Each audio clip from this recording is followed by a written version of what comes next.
Y a des femmes qu'on appelle fortes parce qu'on les regarde couler sans jamais leur tendre la main.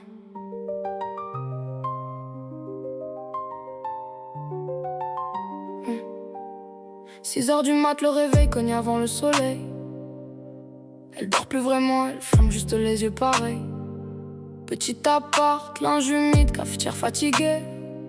Elle prépare des tartines pendant que ses pensées sont noyées. Les factures s'empilent comme les nuits sans sommeil. Le frigo parle plus fort que les promesses de la veille. Elle fait des miracles avec un salaire cassé. Transforme la survie en quotidien déguisé. Elle court partout, école, médecin, papier, cantine. Et cache ses larmes derrière un ça va qu'elle récite. Les voisins la croisent, disent qu'elle gère comme une reine, sans voir qu'au fond de son regard y a déjà de la peine. Elle mange après tout le monde quand la maison dort. Le silence de la nuit lui fait plus peur que l'effort. Et personne remarque qu'elle s'éteint doucement, parce qu'une mère épuisée, ça choque plus vraiment. Elle sourit devant eux,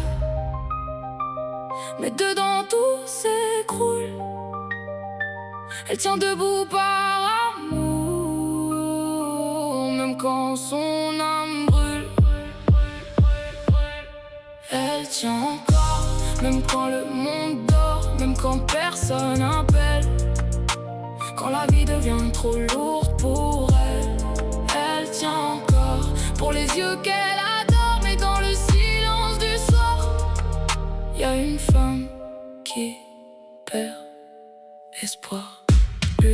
Il a refait sa vie, nouvelle photo, nouveau projet. Pendant qu'elle compte les centimes pour remplir les paniers. La pension arrive jamais ou peut-être en retard, mais les enfants voient pas ça, eux ils regardent que l'histoire. Parce qu'en grandissant les mots deviennent des couteaux. Et si c'est nul, je veux partir chez papa, c'est plus beau. Ils claquent les portes, parlent avec haine et mépris, sans comprendre que leur mère se détruit pour leur vie. Ils idéalisent un homme presque jamais présent, aime une absence plus que les bras là depuis 10 ans. Et elle encaisse tout sans jamais rendre les coups, même quand ses propres enfants lui parlent comme à rien du tout. Les ados deviennent du ringras sans mesure, et qu'elle s'est privée de vivre juste pour les protéger. Elle entend je te déteste après avoir tout donné, pendant que le père absent reste le héros adoré. Ça la tue lentement, plus que les dettes ou la fatigue, parce qu'aucune douleur ressemble à celle-là.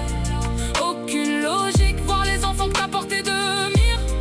Ton tribunal, alors t'as sacrifié ta vie entière dans la normale. Et parfois, quand tout le monde dort enfin, elle reste seule dans la cuisine, les yeux vides face à la nuit, à penser que peut-être tout le monde serait mieux sans elle ici. Les médicaments sur la table, les pensées noires qui tournent fort. Cette envie de disparaître pour faire taire tout ce qu'elle porte. Une petite voix dans le couloir: maman, tu dors pas? Alors elle cache ses larmes, essuie son visage et répond doucement: si mon cœur retourne dormir. Elle tient encore, même quand tout la dévore, même quand son âme vacille.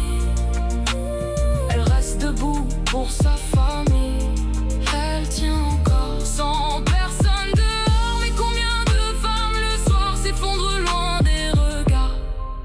Elle tient encore, encore.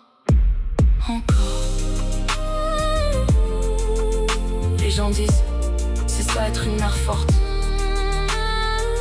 Mais une femme forte, c'est souvent juste une femme qu'on a laissée seule trop longtemps. Brenkan sera toujours présent.